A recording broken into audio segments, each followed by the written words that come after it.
Hello, my name is Bailey Wiggins, and today I'm going to be speaking to you about our research project titled Evaluating the Need for Increased Culturally Centric Graduate Medical Education Training Opportunities within American Indian Alaska Native Communities.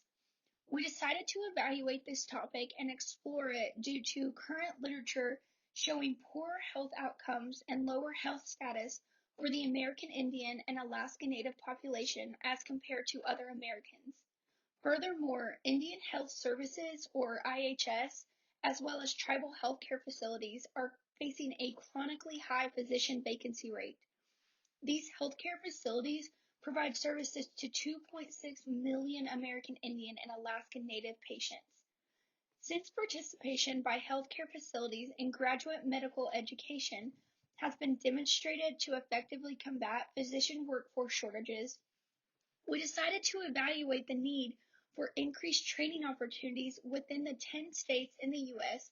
that have the largest population of American Indian and Alaska Native people. We chose to focus our study on family medicine, obstetrics and gynecology, emergency medicine, and psychiatry. Within the 10 states with the highest population, which are Oklahoma, Alaska, Washington, South Dakota, Arizona, North Carolina, Texas, New Mexico, New York, and California, we use the Accreditation Council for Graduate Medical Education, or ACGME, website to compare the number of total residency positions available in these states to the number of residency positions that are culturally centric. We define culturally centric as completing at least 1 month of training at an IHS or tribal healthcare center, or a longitudinal continuity clinic experience within these healthcare facilities.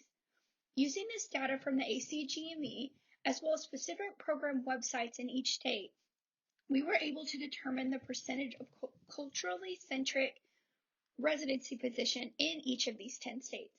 As you can see from the map, our results were that only 3 states, Alaska, Oklahoma, and New Mexico, have more than 24% of their ACGME residency positions that are culturally centric to the American Indian and Alaska Native population.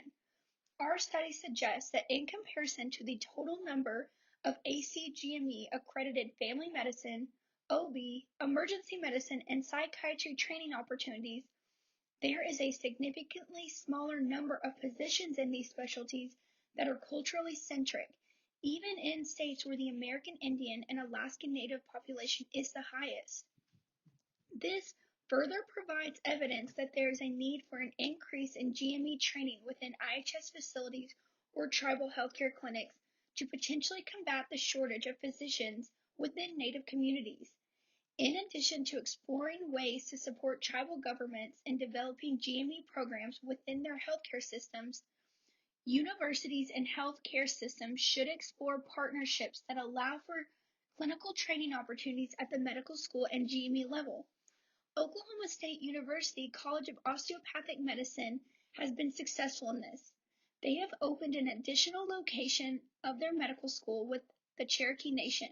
As part of the expansion of training opportunities, they offer a clinical tribal track to allow 3rd and 4th year medical students the opportunity to complete the majority of their clinical rotations in either an IHS or tribal healthcare operated healthcare center in Oklahoma. A major barrier to expansion of GME training into tribally operated healthcare centers is the ineligibility of these centers for Centers of Medicare.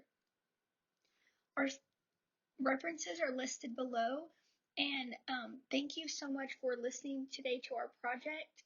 Have a good day.